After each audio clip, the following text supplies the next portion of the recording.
Welcome to Prabhat news. Andhra భోజుడు శ్రీకృష్ణదేవరాయలు అందరివాడు కాదా?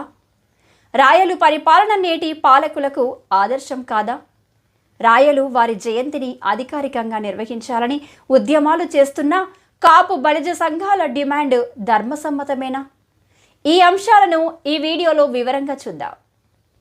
కృష్ణదేవరాయలు వారి పరిపాలన సామర్థ్యం గురించి, వారి జీవిత విశేషాల గురించి తెలుసుకుందాం. విజయనగర సామ్రాజ్యాన్ని ఏలిన మహోన్నత పాలకుడు శ్రీకృష్ణదేవరాయలు. కరవాలంతో పాటు కాలాన్ని కూడా చేత పట్టుకుని చక్కగా ఇముడ్చుకున్న నెరజోన. ఆంధ్ర భోజుడని ఇప్పటికీ మనం తలుచుకునే శ్రీకృష్ణదేవరాయలు జీవితం గురించి తెలిసింది తక్కువే. తలువ వంశానికి చెందిన శ్రీకృష్ణదేవరాయలు 1487లో నరసనాయకులు నాగమ్మదేవి 4వ సంతానంగా జన్మించారు. విజయనగర చరిత్రలో కృష్ణదేవరాయలకున్న చారిత్రక ప్రాధాన్యం మరో పాలకుడెవరికీ లేదు. ఆయన గొప్ప రాజనీతిజ్ఞుడు, సైనికాధికారి, భుజబల సంపన్నుడు, ఆర్థికవేత్త, పరమత సహనం కలవాడు, వ్యూహ నిపుణుడు, పట్టిన పట్టు విడవనివాడు, కవి, పోషకుడు, ఇలా దశ సుగుణాలు సంపన్నుడు. వీరు దక్షిణ భారతదేశం మొత్తాన్ని ఆక్రమించారు. 1336లో ప్రారంభమైన విజయనగర సామ్రాజ్యం 1646 వరకు 310 సంవత్సరాలు కొనసాగింది. ఈ 310 సంవత్సరాలలో 20 సంవత్సరాల కృష్ణదేవరాయల పాలన ఎంతో విశిష్టమైనదని చరిత్రకారులు, విదేశీ వార్తాహరులు తమ రచనలలో ప్రస్తావించారు. అనేక శిలాఫలకాలలోనూ శాసనాలలోనూ స్పష్టమవుతుంది. సమర్థవంతమైన పాలన, శక్తివంతమైన విదేశీ వాణిజ్యం, నీటి పారుదల, నీటి నిర్వహణ వ్యవస్థ, కొత్త సాంకేతిక పరిజ్ఞానాన్ని తీసుకువచ్చింది రాయలు కాలంలోనే. కన్నడ, తెలుగు, తమిళం, సంస్కృతం, లలిత కళలు, సాహిత్యం కొత్త పుంతలు తొక్కేలా ఆంధ్ర భోజుని పాలన ఆవిష్కృతమైంది. ఫ్రెంచ్ రచయితలు రాయలను కీర్తిస్తూ పలు అంశాలను ప్రస్తావించారు. దక్షిణ భారతదేశాన్ని ఏకఛత్రాధిపత్యంగా 20 సంవత్సరాలు పాలించిన కృష్ణదేవరాయలు వర్ణాంతర వివాహాలు ధర్మసమ్మతమని అప్పటిలోనే నిరూపించిన దార్శనికుడు. రైతు భుజంపై నాగలి ఎప్పుడు దించునో రాజు అరచేతి అందరి హలరేఖలు మోసిపోవునని ఆందోళన వ్యక్తం చేసిన మహానాయకుడు శ్రీకృష్ణదేవరాయలు.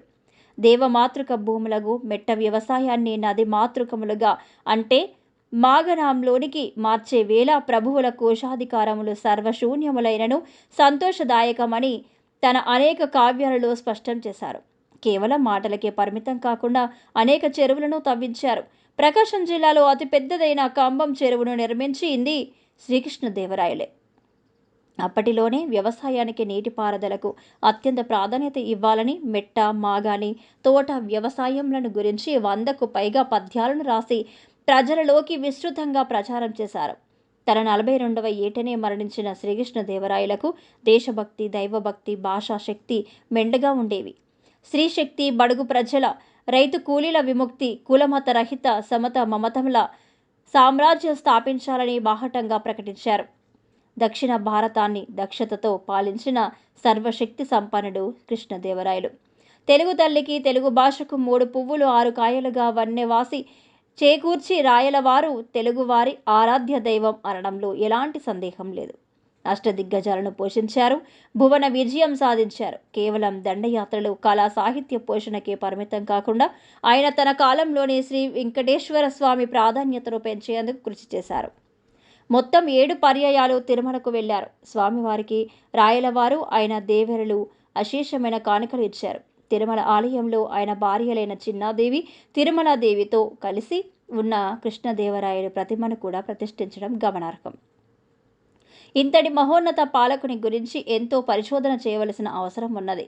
విదేశీయుల రచనలు, శిలాశాసనం, సాహిత్య సంపద ద్వారా ఇప్పటి వరకు జరిగిన పరిశోధన అంశాలను ఏకీకృతం చేసి భావితరాలకు అందించాల్సిన బాధ్యత పాలకులపై ఉంది. శ్రీకృష్ణదేవరాయల పరిపాలన నేటి పాలకులకు ఆదర్శనీయం. అయితే తెలుగు రాష్ట్రాలలో కృష్ణదేవరాయలకు రావాల్సిన ప్రాధాన్యత దక్కలేదని చెప్పాలి. అనంతపురంలో శ్రీకృష్ణదేవరాయ యూనివర్సిటీ ఉన్నది. ఇటీవల కాలంలో శ్రీకృష్ణదేవరాయలకు సంబంధించి పలువురు విగ్రహాలను ఏర్పాటు చేయడం, చరిత్రను గ్రంథస్థం చేయడం, వారి జయంతిని నిర్వహించడం జరుగుతూ వస్తుంది. ఒంగోలులో ఫ్యాన్సీ గూడ్స్ మర్చెంట్స్ అసోసియేషన్ ప్రాంగణంలో ఎప్పటి నుంచో శ్రీకృష్ణదేవరాయల విగ్రహాన్ని సంత వేలూరి కోటేశ్వరరావు ఏర్పాటు చేసి నిత్యం ఆరాధిస్తున్నారు. ఒంగోలులోని కుర్రప్రసాద్ బాబు అనే కవి కృష్ణదేవరాయల పేరుతో సంఘాన్ని ఏర్పాటు చేసి వివిధ కార్యక్రమాలను నిర్వహిస్తున్నారు. ప్రకాశం జిల్లా పామూరు మండలం బలిజపాలెం వాస్తవ్యులు బట్టరు శెట్టి రంగయ్య రాయలు కృష్ణదేవరాయల చరిత్రను కంఠస్థం చేశారు. బలిజ సంఘం అధ్యక్షులు కొరిదల శేఖర్ రాయలు ఈ పుస్తకానికి పబ్లిషర్గా వ్యవహరించారు. తిరుపతి, చిత్తూరు జిల్లాలలో బాపు బలిజ సంఘాలకు చెందిన చంద్రశేఖర నాయుడు నాయకత్వంలో గత నెల 17 నుంచి కృష్ణదేవరాయల జన్మదినమైన ఫిబ్రవరి 16 వరకు విశేషమైన కార్యక్రమాలను నిర్వహిస్తున్నారు.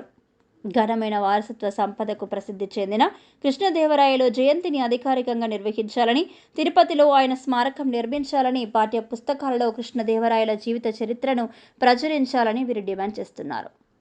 ఆయన పట్టాభిషేక మహోత్సవాన్ని ప్రభుత్వం వైభవంగా జరిపించాలని వీరు ఆందోళన చేస్తున్నారు. తమ ఉద్యమాన్ని రాష్ట్ర వ్యాప్తం చేస్తామని వారు హెచ్చరిస్తున్నారు. ప్రత్యేకించి చిత్తూరు జిల్లాలో కాపు బలిజ కులానికి చెందిన స్త్రీ పురుషులు సమైక్యమయ్యారు. వీరి ఆందోళనకు అర్థం లేకపోలేదు. ఆంధ్రప్రదేశ్లో కూటమి ప్రభుత్వం అధికారంలోకి వచ్చిన తర్వాత పలువురి ప్రముఖులు జయంతులను, వర్ధంతులను రాష్ట్ర పండుగగా నిర్వహించడం మనం చూస్తున్నాం. అమరజీవి శ్రీ పొట్టి శ్రీరాములు, శ్రీ వాసవి కన్యకా పరమేశ్వరి అమ్మవార్ల ఆత్మార్పణ దినోత్సవాలను రాష్ట్ర ప్రభుత్వం రాష్ట్ర పండుగగా ప్రకటించి నిర్వహిస్తున్న విషయం విదితమే.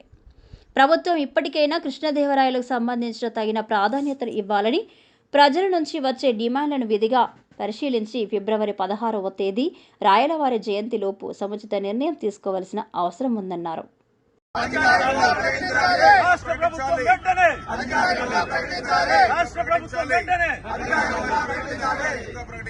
తిరుమల తిరుపతి దేవస్థానం వెంటనే, టీటీడీ వెంటనే, టీటీడీ వెంటనే, టీటీడీ వెంటనే, టీటీడీ వెంటనే, టీటీడీ వెంటనే, టీటీడీ వెంటనే, రాష్ట్ర ప్రభుత్వం వెంటనే.